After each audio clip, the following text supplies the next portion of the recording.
Hey guys, and welcome back to this channel. In this video, I'll be showing you guys how you can create this heart-shaped cutout dress on Dress to Impress.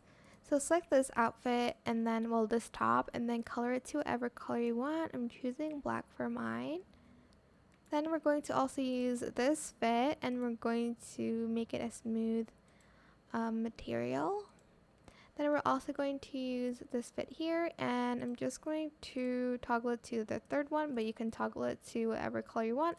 Also going to toggle off the shiny dress on this, and I'm just going to color it the same as everything else. Again, you can choose what color you want. And that is it, super simple and super cute.